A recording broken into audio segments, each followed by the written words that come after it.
Good evening, everyone. Firstly, apologies for the email hiccups that you might have had this afternoon. But I'm Rupert Copeland from the Botanical Society, and I'm so pleased to be here tonight to talk about Rinosterfelt, and specifically the protectors of Rinosterfelt. So I just want to open my slideshow.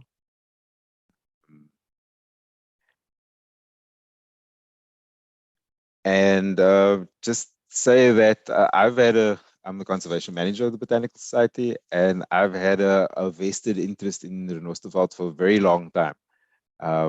And everyone that's going to be speaking tonight, in a way, we've all worked together on Rinosterfelt.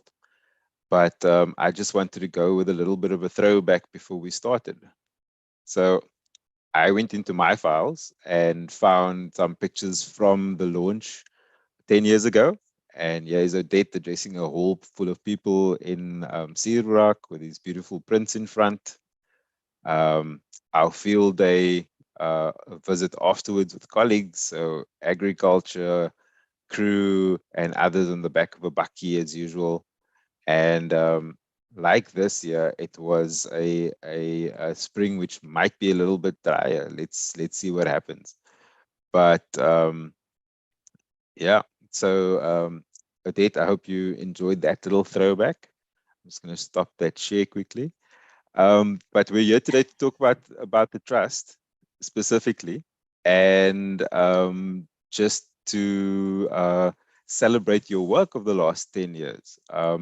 So I'm going to introduce the three members of the trust that are on the call. So firstly, Dr. Odette Curtis, who is I met her as a birder, and but she's done a PhD in Rinosterfelt and has started up the trust. But she's going to tell you all about that. She's a nature enthusiast, and I think what's consistent about Odette, like all of us, is when you get into something like Rinosterfelt, and she just keeps on chipping away at the layers. So first was the birds of Rinosterfelt, then the plants of Rinosterfelt, then the spiders of Rinosterfelt, and so it's this kind of zooming down. We've also got the conservation manager of the trust, Grant Forbes, who's joining us from Bredasdorp. And unfortunately, Nande Nochwala is on the call, but we tested her sound and video, and it's not very great, but she is there. Nande is the intern currently, and she's a nature lover, initially from the Eastern Cape, and now been with the trust since last year. And also just to put my BotSoc hat on it, she's a member of, or when I met her, she was a member of the committee of the Algoa branch. So strong BotSoc connections all the way through. It is recording on YouTube, but I'm just going to hit record now again. Okay. Right. Dr. Curtis, do you want to go ahead and share your screen and tell us what's happening in the Rinosterfelt? You're on mute there. I'm on mute, sorry. Okay. Thank you, Rupert. Thanks for that throwback. That was quite a shock. It was awesome to look back on that. And yeah, thank you. We're honored to be here tonight. And I'm just really sorry that Nandi's not able to present her part of the presentation, so I'll have to do it for her. I'm really sorry that you can't all meet Nandi, so I hope we get another opportunity for you to do so. Okay, so let me just share my screen. Right. Are we good? Yeah, just put it on full screen. Yeah, do it now. There we go. Okay. Okay, Perfect. so so we're going to share with you today some of the work that we've been doing over the last 10 years and that we are celebrating this year partially. And also, just talk about what we're still trying to achieve and why Rinosterfelt is so important and why we put all this effort into it. The trust, I started in 2012, so 10 years ago. And it was a response to seeing that although there were some great initiatives in the landscape, especially Cape Nature Stewardship Program, to address conservation on private land and help formalize it, there wasn't enough capacity to do so where there are small remnants that are very isolated, or perhaps in big patches together, but still quite isolated compared with large, extensive protected areas which you can still build on. And so that because of that, there was and is capacity for the existing programs to get to those areas and work with the farmers. So the whole focus of the trust is working with landowners. And I think before I carry on, I think most of you watching this are probably aware now of what Rinosterfelt is. And to those unfamiliar with it, and I emphasize that because those familiar with it have learned better, but to those unfamiliar with it, it appears to be quite a homogeneous kind of shrubland with a relatively dull appearance, and people, especially landowners who don't see the value of it, it's considered uitvalgrond, wasteland. And it's also, surrounded by this gray sort of drab wheat belt, especially in summer, which looks pretty sad and dry. And so these little remnants kind of get easily overlooked in this big matrix of monoculture. And although it's part of the fynbos biome, it doesn't have that kind of what am I trying to say here? It doesn't have the personality that fynbos has, that everybody can identify with. This big, showy, beautiful, huge flowers, pretty much something different throughout the year. It's kind of grey and dull for a large part of the year. To the untrained eye, I want to emphasize. And as a result, it's been considered the ugly sister, not really so important, something which isn't valued by many landowners and even many ecologists. And as a result, it's been understudied and under conserved for many years. If you look at this beautiful piece of pretty fynbos here compared with this, what we see as a beautiful piece of Rinosterfelt, it's quite difficult to convince someone of its value if you just look at it on the surface. But if you dig a little deeper, and get down on your hands and knees and see it at the right time of year, it's very easy to see why it's considered the richest Mediterranean ecosystem, or one of the richest on the planet.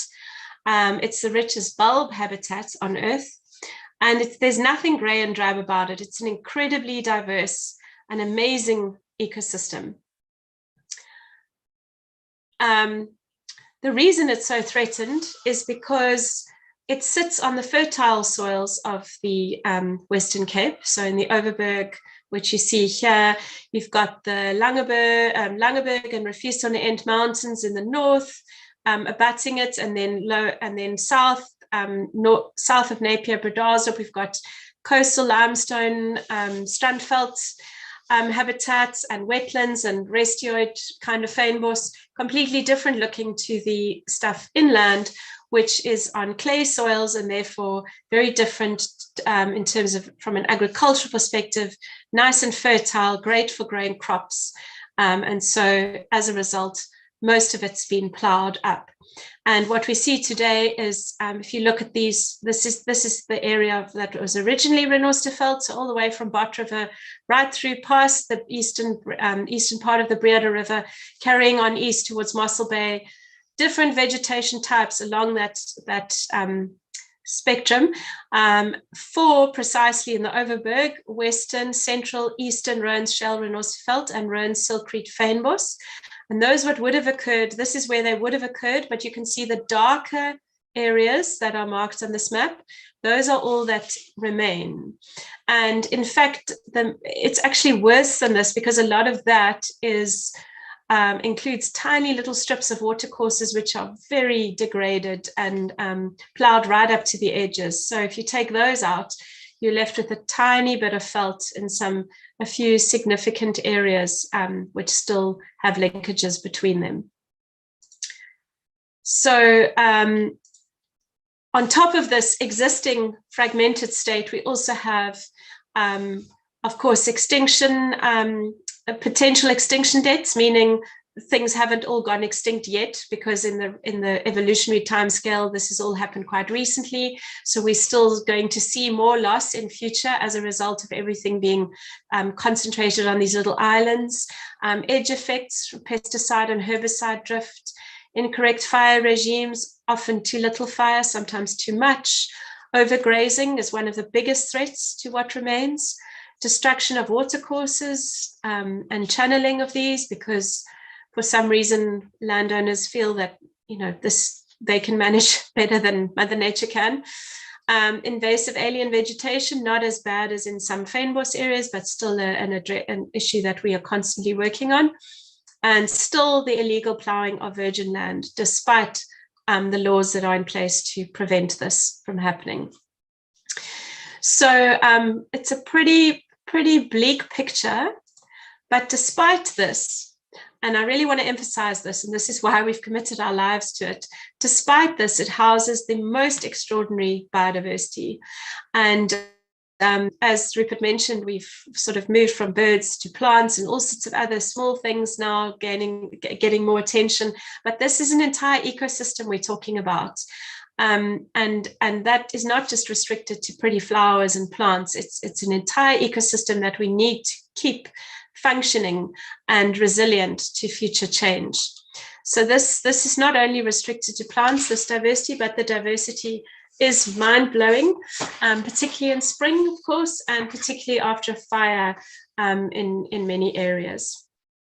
A wonderful botanical diversity, from succulents to beautiful shrubs, especially lots of legumes. So not only bulbs, although it's known for its bulbs, we don't have the showy fields of flowers that the West Coast has, but we have incredible diversity.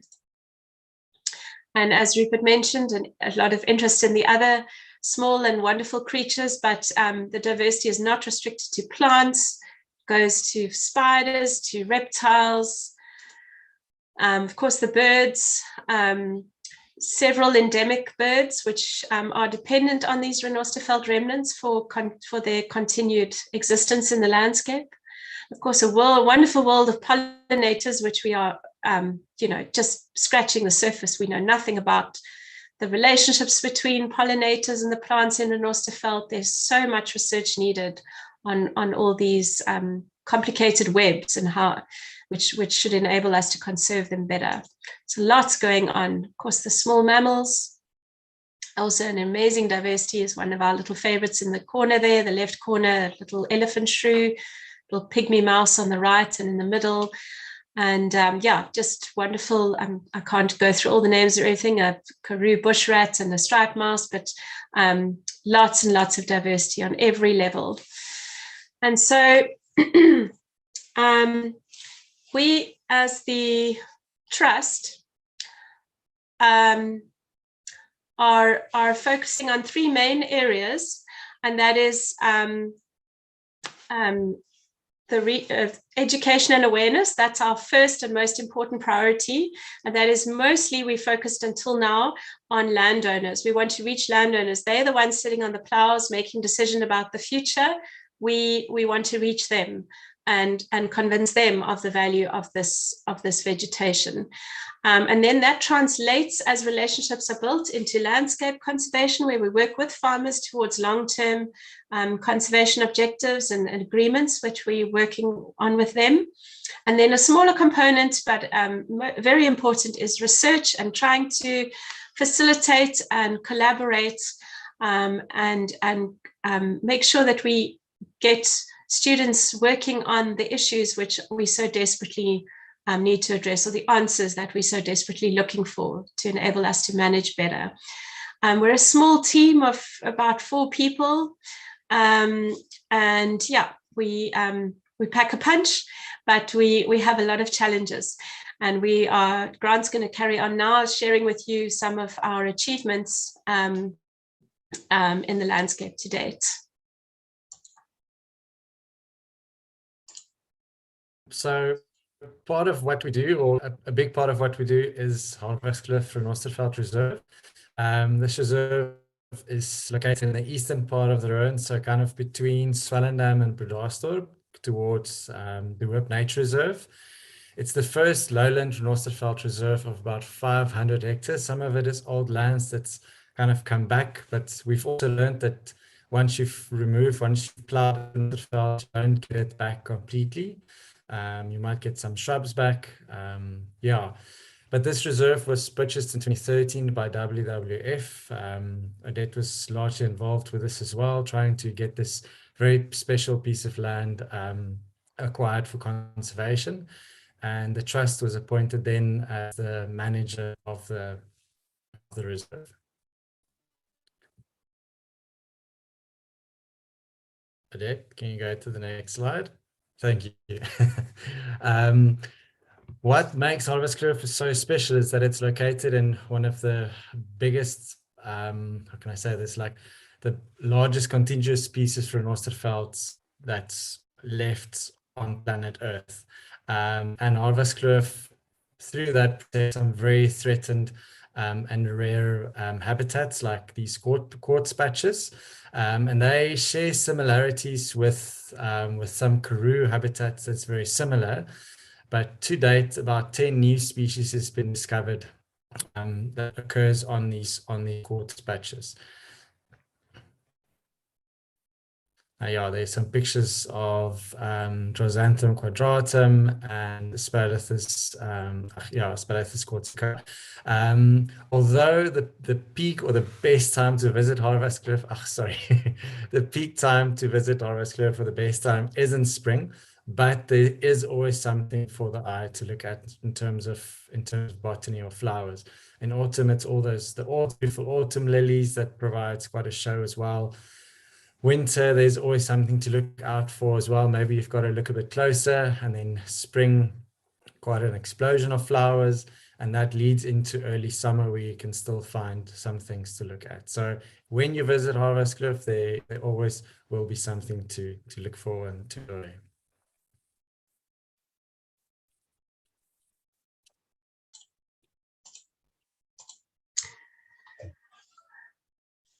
Okay. So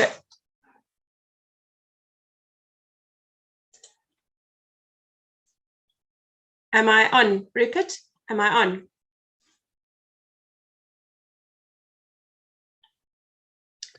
Yes, you are. Not okay. your. My video is not on. Okay. All right. Okay, I'm going to do just talk now about the facilities that we have at Harvest Cliff. We have, first of all, we have a little self-catering guest house. This was developed from an old dairy, so an old milking shed. It was literally just a few walls and some old animal troughs, feeding troughs. And we had this dream to be able to accommodate guests who want to come and see Rinosterfelt. And so we developed this little guest house, this very charming little guest house with 3 bedrooms. Two of them have double beds, one has 2 single beds. And yeah, people always comment on the tranquility and the peace they experience when they visit here. And of course, then obviously you can explore our reserve from here too. Then our newest development is the Harvest Cliff Learning Centre, which we call the Shed, since it was an old shed. And this is a wonderful space that we've just finished developing, where we'd like to accommodate all sorts of different groups. We hope to bring writers, artists, foodies to do classes, yoga retreats. Anything that involves a group that needs some accommodation, where they would then make use of our various accommodation, one of which is the guest house, the others I'll get to now, and then use this as a learning space and an eating area too, because there's a big kitchen at the back there that you can see where food can be prepared. So it's a really special place. And what we've recently done is, and then also it's got some outside ablutions so people can camp there too. And what we've recently just launched this week, which Nandi would have talked to, is the education program that we've started running from the shed and in the veld. It's funded by the Lotto. And what we're doing here is bringing children from the local farming communities to the reserve, children who would otherwise not have been able to get there, with their local schools. We're getting them bused. We're hiring a bus, bringing them in and doing a morning of teaching and sharing and being in the veld, looking through microscopes, looking up close at these things. It's a first experience for many of them. And I was with the first school just for a little bit of this week, and it was just amazing to watch the children's responses to experiencing all these things hand-on and playing games, nature games that Nandi led, and she did a superb job of enthusing them about nature and the world around them. So we're very excited to see how this program develops further. Then our first development at Harverskloof, as some of you might remember, was the Research and Visitor Centre. And this was the old original farmhouse that we restored through funds from a crowdfunder. And we converted this to a research centre where postgrad students can come and stay and base themselves. We've had about 15 students make use of it so far for extended periods during their fieldwork. And many other visiting scientists and students working in the area on other things. So yeah, and this is also available sort of bunk bed style accommodation to be leased or rented with the other accommodation and facilities. And then inside this research centre, we're developing a little herbarium, a Rinosterfelt herbarium, the first of its kind.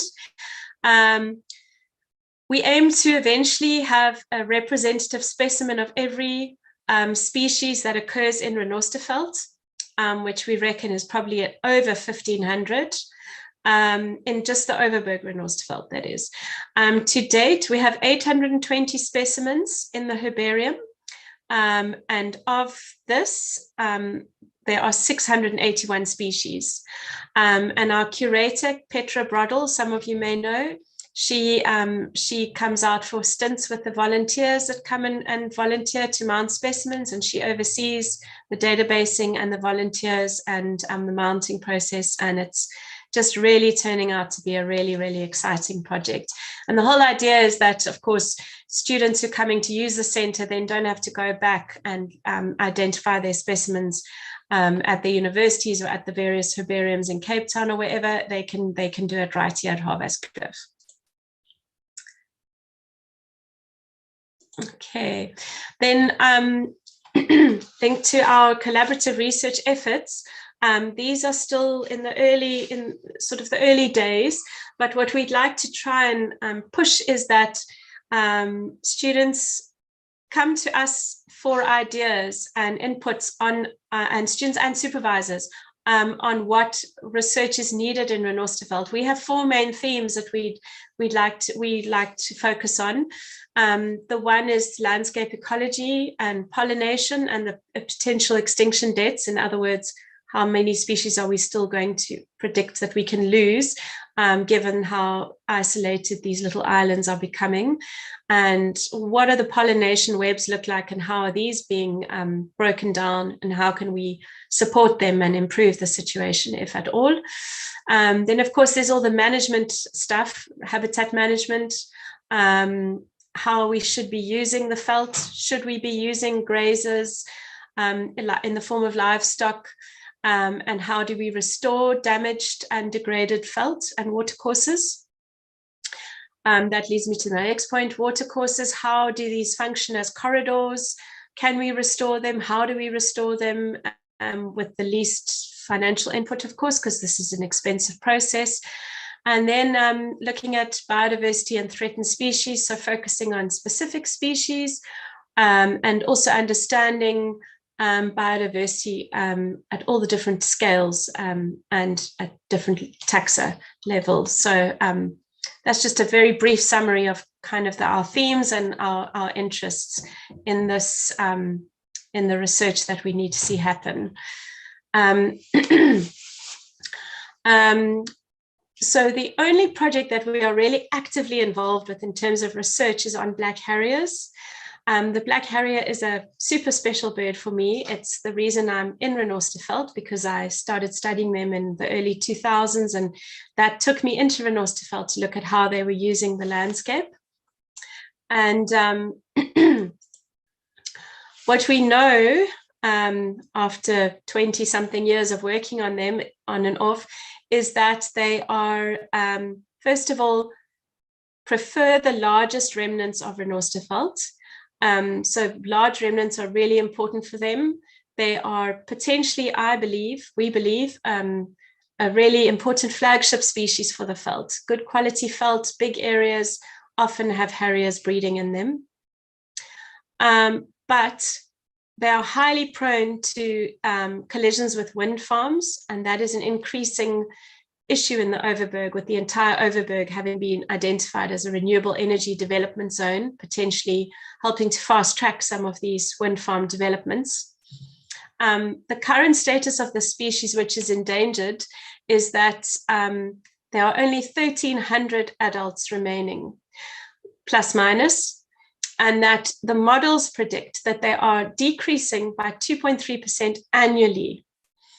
And that's before the threat of wind farms, which have become a new and significant threat. This is most likely due to significant habitat loss. Of course, means loss of breeding areas and loss of, obviously, areas to hunt and find their food, which is mostly striped mice and quail. And so it's really important that we understand how these birds are using the landscape and how they use Rinosterfelt, because this is one of their most important areas to breed. So we have been working over the last couple of years towards satellite tagging birds. We've tagged, GPS tagged 7 birds to date. And we're learning a lot about their movements and how we can predict how a wind farm in a certain area may threaten the species, as they're very prone to collisions. About 8 black harriers have been killed in the country already today by wind farms in the last couple of years. This is just a very brief slide to show you the type of data that we get. This is a breeding male, breeding opposite a wind farm in the Overberg. There's the wind farm, the red square, and these are his patterns during the breeding season all around the nest and the wind farm. And when the breeding season was over, he actually went south and stayed at De Hoop and in the limestone for a very long time. This bird actually was lost, and we thought that he was dead. Actually, the tracker had malfunctioned, and it turned out, sadly, months later, he was in fact killed by the wind farm. Yeah, there's our dead harrier with his damaged tag.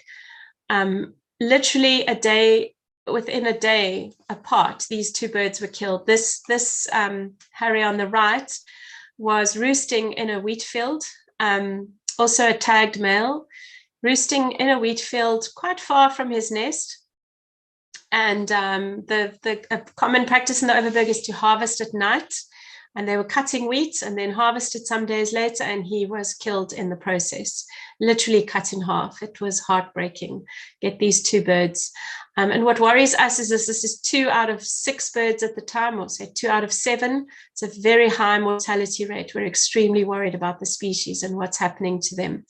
So we recently ran a really successful crowdfunder to raise money for more tags, and so we can keep learning and understanding what the threats are to these birds. And we managed to secure funds for another 8 tags, which will be fitting this year and next year. We hope to learn more about the species and how we can mitigate for these threats. I think I'm going to hand over to Grant again now.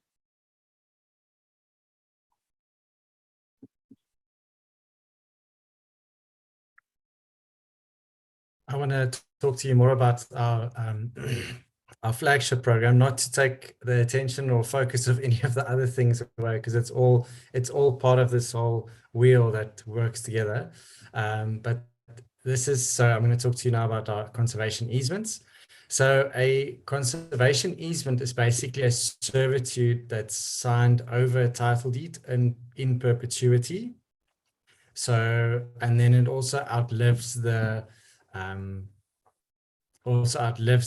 current owner. So for example, if the son would take over the farm, or if the farm would get sold, that servitude would remain on the property. So we develop together with that, we develop a management plan with the landowner that's signed off with the easement, and then that gets updated every 5 years. And then that basically gives us some sort of framework where we identify management actions on the property to bring about habitat restoration. So up to date, we actually have 4,500 hectares of Rinosterfelt that's signed into conservation easements. And then through this, landowners are being capacitated to become better felt managers, and then also leave a legacy. A large part of it is to leave a legacy, because there's so little of it left, and what's left we really have to manage so carefully. So a large part of this is also to work with landowners, and to not that we are always the teachers, we also learn a lot from them, but just in terms of felt management, really try and share with them correct burning practices and so forth. Here's just a map of the Overberg Renosterveld area that we work in, with some of the easements that we've signed to date. So we design a unique board for each site to identify each site, which would get put up in quite an obvious position to further raise awareness. And then since 2017, we've signed about 21 easements, totaling about 6,500 hectares. Some of this is actually in areas that's not Rinosterfelt, but up to date, it's been 4,500 hectares of Rinosterfelt.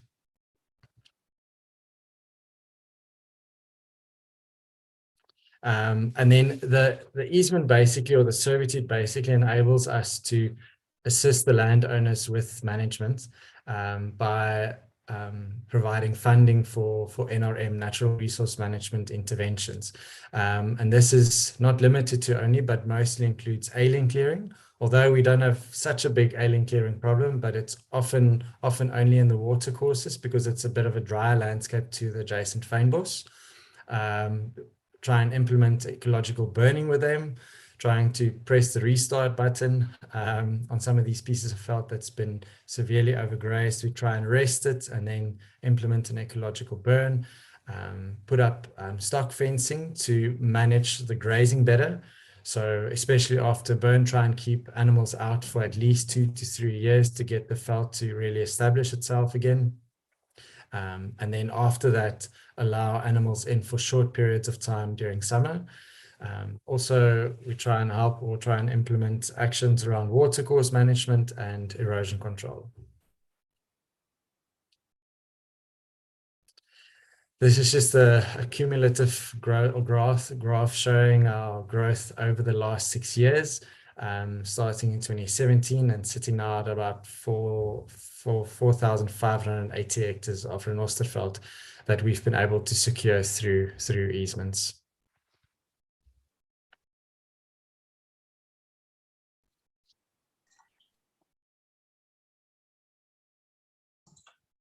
Over to you, Odette. Thank you. Okay. Thanks, Grant. I'm just going to end with our kind of one of our very proud moments was the launching of this book a couple of years ago, the Field Guide to Rinosterfelt of the Overberg. It's got over 1,000 species in it, 970 plants or so, 130 animals, from invertebrates to mammals. Of course, we had to limit that list because we Strake was like, you got to stop somewhere. And then it includes some management guidelines, conservation issues and red listing, and some ecological information. So for those of you who don't have it, you can buy it at Kirstenbosch, you can buy it at most bookshops or online through our website or others. It's a really useful guide for the area. And then I'd just like to end with a little note. We're going to play you a video now of mostly showing the farmer's perspective and how they view us and their working relationship with us, and how our easement program has evolved with them. But before we do that, I'd just like to say there are many ways in which you could support the ORCT. If you would consider that, we are a non-profit. We rely entirely on donations. We get no government funding, and there are many ways in which you can do that. And if you'd like to discuss those further, all donations are also, you can claim from your tax returns or credit to your tax. And even we've started a program now, which we're very excited about, our bequest program, where you could consider us in your will, so that we are able to build up a fund that can help us make sure that what we're doing is a legacy, that we do leave a legacy behind through legacies left by others. So with that, I'd just also like to say thank you to everyone who's attended this webinar, and for the amazing support that we receive from our followers and our donors and our friends of the Trust. And thanks very much to BotSoc and to Rupert for hosting this and giving us this opportunity. Only a pleasure, Odette, because you guys are doing amazing work. I'm going to queue up the video now. Remember to put your questions in the Q&A, and just for reference, we'll be stopping the formal section at 6 o'clock sharp, but then we will remain in the webinar for those of you who still want to hang out and chat and so forth. I can promote people to speakers. So that's what we're going to do. The video is about 6 minutes, so I'm just going to pop it in quickly.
Gedink Rinosterfelt is net bossies.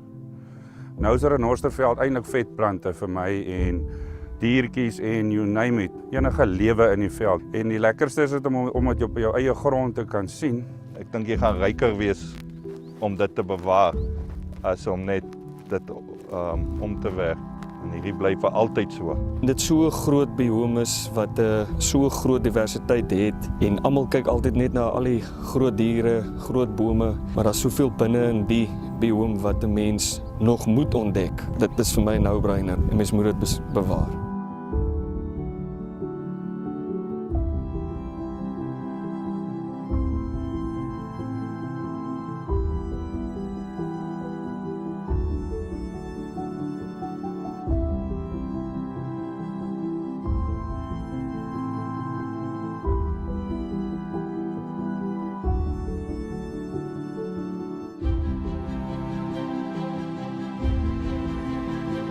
I am sure that we as a trust are doing the right thing to be able to promote conservation with our farming community.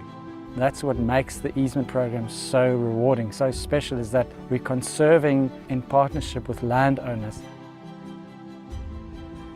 Ek hou van die manier hoe julle met die boere nou benader om 'n positiewe pad met hulle te stap en om nie vyande van hulle te wees nie. Dit is lekker om te kan hande vat en mense te hê wat jou kan help.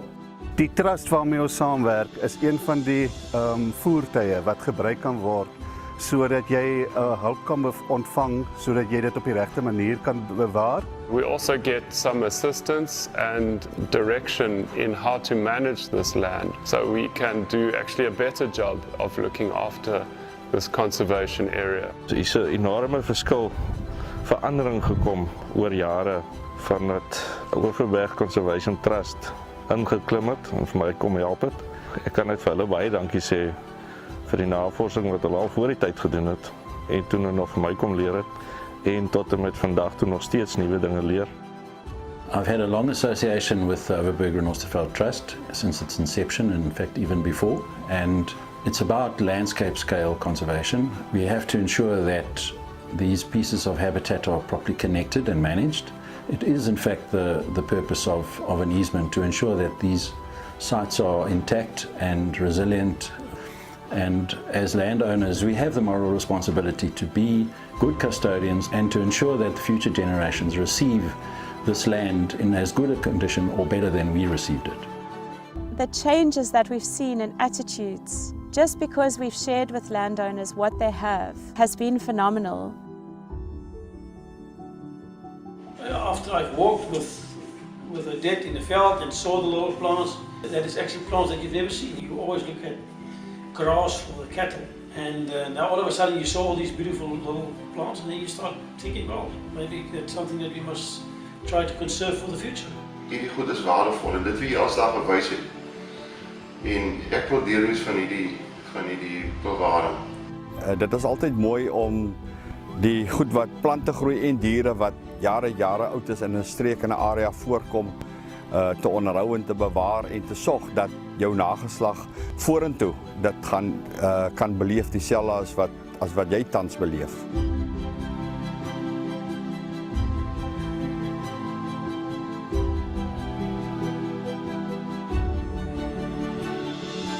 My dream is to see our conservation easement signage across the Overberg on every farm that has Rinosterfelt. And I'd love to see landowners looking at the bigger picture, looking at their farm as a part of a bigger landscape where everything you do impacts everything else. We've got something very valuable and special here, but we need to intervene before it's too late. We're working against the clock here. We have 5% of the Rinosterfelt left. We have to take action now to conserve it, or we will lose it completely. Ek wil vandag net die mede-eienaars van Rinosterveld plase aanmoedig om aan te sluit. Ek weet dit is 'n baie sensitiewe topic om aan te raak, om jou plaas gedeeltelik af te staan aan iemand anders.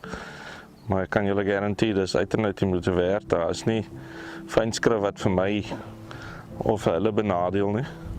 En op die uiteinde van die dag gaan jy maar net 'n beter plaas terugkry as wat jy heidaglik het. Gaan na hulle toe, Overberg Conservation Trust, praat met Odette en Grant en gaan sien, julle gaan nie spyt wees om te verander nie.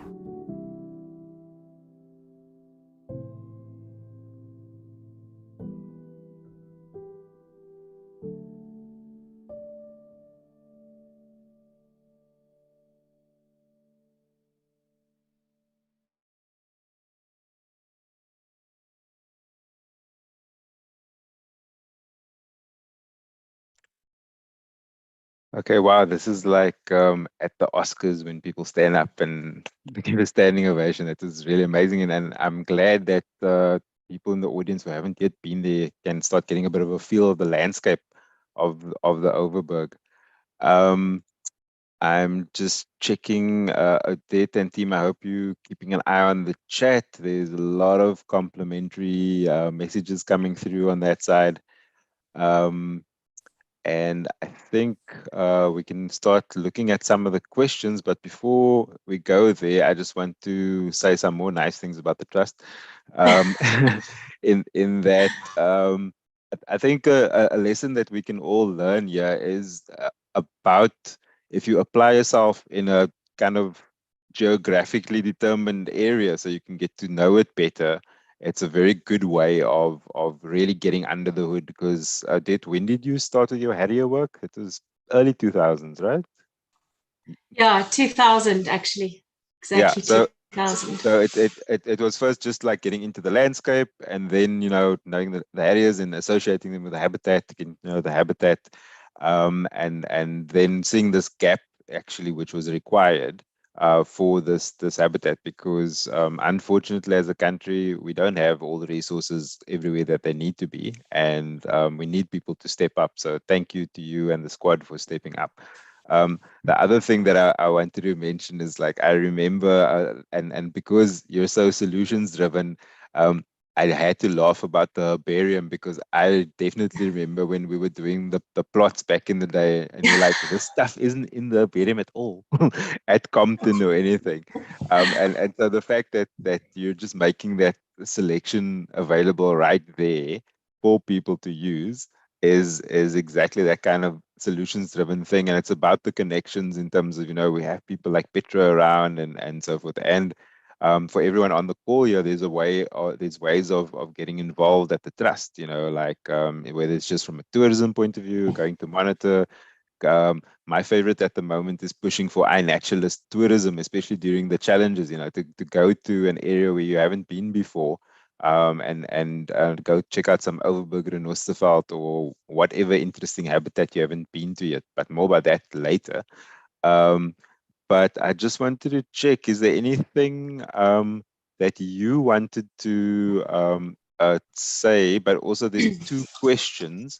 I think Grant kind of started answering Celestine's question, but go for it anyway. I'm going to read it out and so that people can hear. So financial constraints aside, is it more effective to, oh, sorry, I see you say in person is easier, but I think just give it a two-liner. No, I meant than typing. I'd rather speak cool. it. Yeah. Is it more effective to continue conserving and expanding Harriers than establishing satellite reserves of fragmented habitats, excluding partnerships with landowners? So go for it. So I don't think we can do one or the other. We've got to do both. So Harriers is a unique opportunity because it's large and connected, and we are busy trying very hard to buy up or sign up easements around us. And that's a unique opportunity, but we can't ignore the rest of it, because the levels of endemism and the species diversity across the landscape can't be captured in one reserve. The most important thing is there's always been this argument, lots of small reserves or a few big ones. And in the case of Rinosterfelt, you have to have both. You have to take everything you can and conserve as much as you can.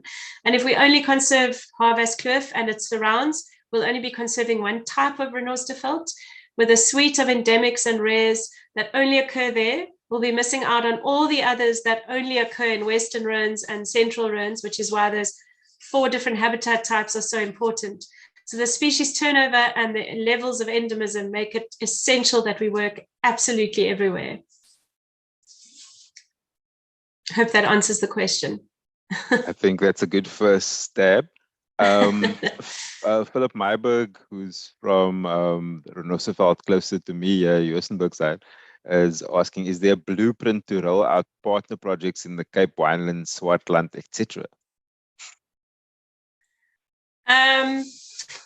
So obviously after, especially in the Swartland, after Stephen Cousins passed away, there was a big void there, and I still hope that void will be filled. It was ironic actually that it all happened when it did, because we were just starting to say, I was starting to say, we want to take Stephen under our wing and really help him grow in the Swartland. And then sadly he was killed in that car accident. So I think the blueprint is there, and we're happy to share and happy to assist. There's several NGOs that are now looking to use easements as a conservation tool where stewardship isn't possible or viable. So by all means, we are happy to assist and support.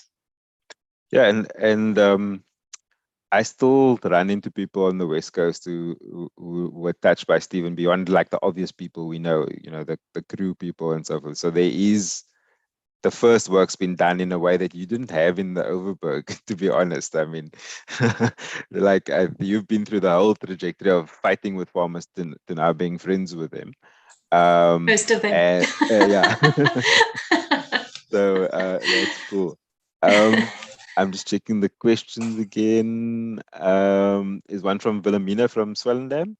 And she wants to know if there's a Rinosterfelt patch closer to Swellendam that we can check regularly for you, because you know the friends of Wilhelmina, what are you guys calling the group now? It's basically the friends of that hill in Swellendam, but there's a really like open citizen science group now in Swellendam doing hacking and some iNaturalist work and all the rest of it.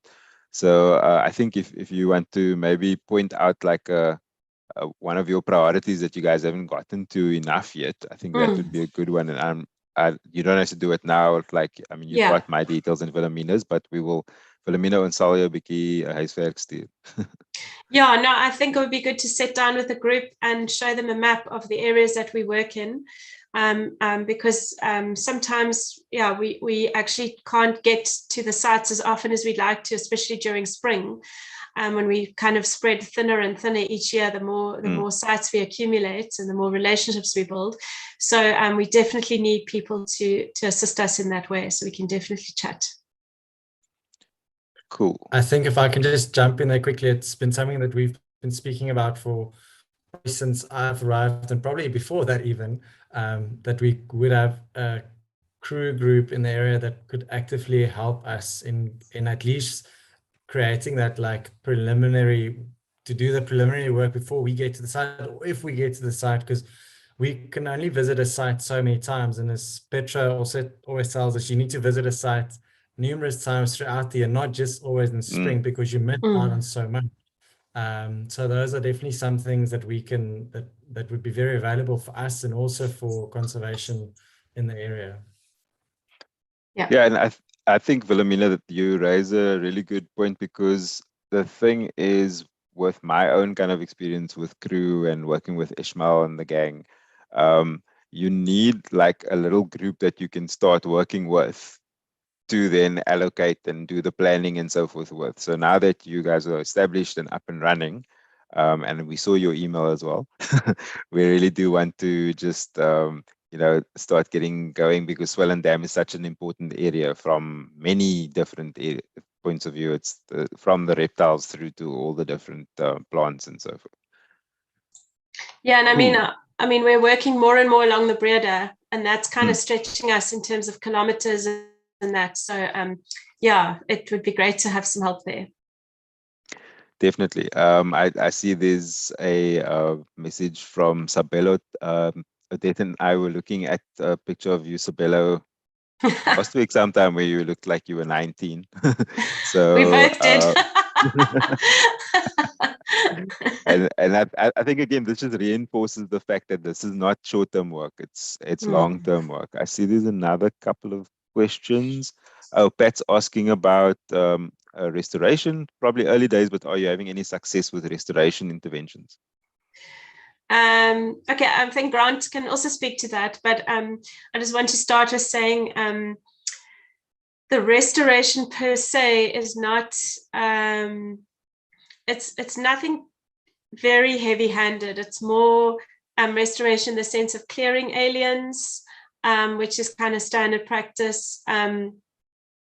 I'm doing ecological burns, which have obviously yielded amazing results quite often, but there are so many questions about that still, because that seems to be the only tool we have available, and we are starting to doubt that it should be the tool that we always reach for. And we need to understand better how we can change landscapes or systems that have been completely overgrazed and compacted. I'm going to say something very controversial now, but I think animal hoof is going to be the only solution, because those soils are so heavily compacted, and fire is not going to help fix that. So while you can sort of press the reset button by putting in an ecological burn, and you get all these lovely blommetjies, after 10 years, that felt doesn't look great. So there's still a lot of questions around that. And then Grant has been doing some erosion control interventions, which he can talk about, but that's also very slow and very early days, especially since a lot of our earlier work on that was during the drought. So nothing grew, and we've only had good rain last year. And again, it's a dry winter now, so we are struggling. So still a long way to go, as Pat says, but Grant can also maybe add to that if he wants to. Yeah, no, you've touched on it.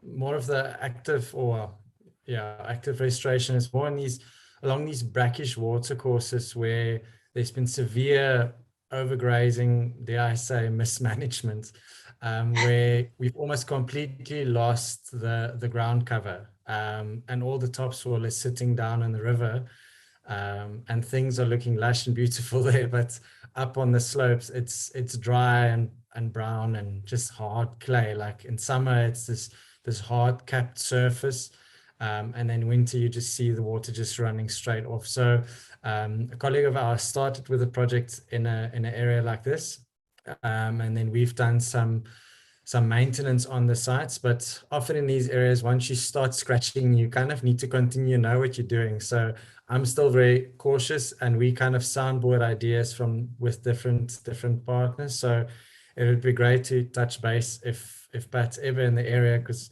but yeah, so looking at active seeding, looking at erosion blankets, experimenting with mulch under the blankets, and hay, obviously using straw hay. There's the alien seed that could be have a negative effect on it.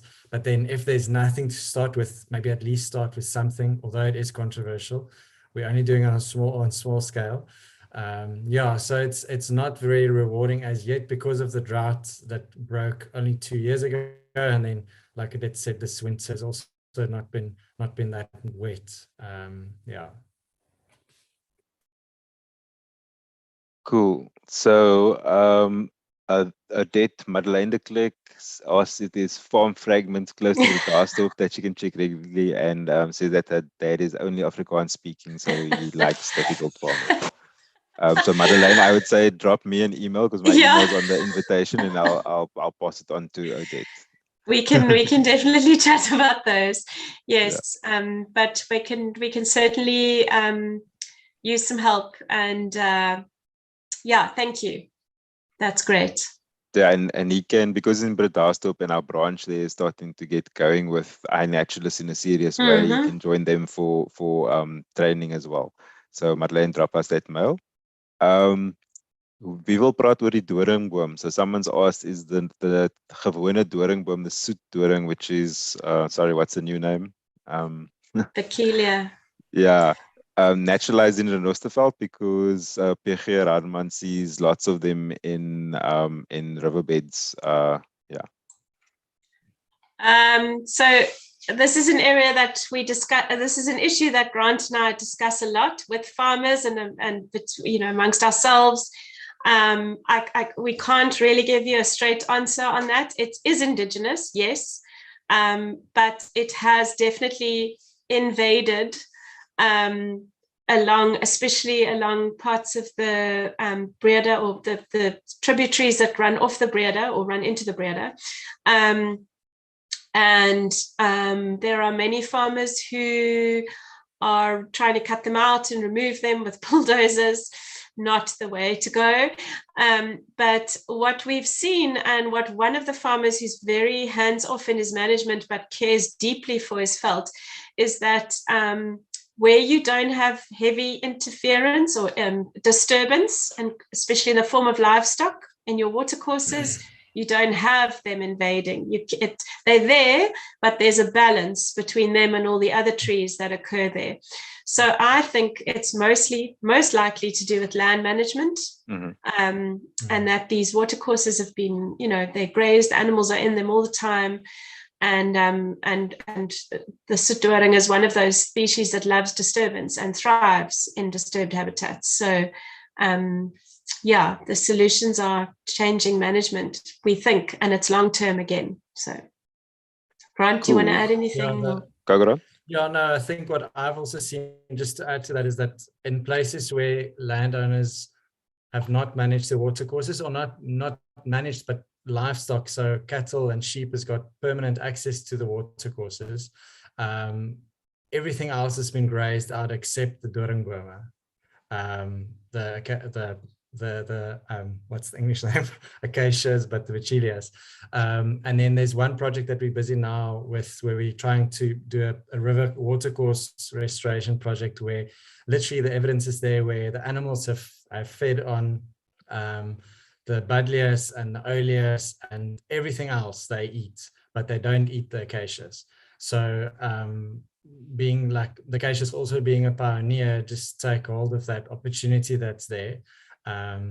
So yeah, it's probably a more a deeper issue that needs to be addressed. It's not as clear cut as Odette also said. Yeah. And I guess that the last thing is that there were kind of mega herbivores like the rhinos and so forth that would have clapped them back, don't exist in the landscape anymore. I'm going to allow for 2 more questions because they're really good ones. We're running slightly over, but people who need to leave can leave.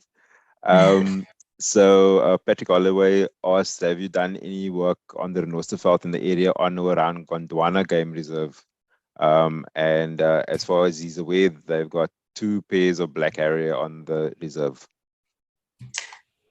We haven't worked at Gondwana, but just because we're such a small team and we're already overstretched, our area of operations is essentially from the Bot River Caledon area to just east of the Breede River. We can't afford to go beyond that because we just don't have capacity. But we have been in touch with Gondwana through Gabby, who heads up the research there.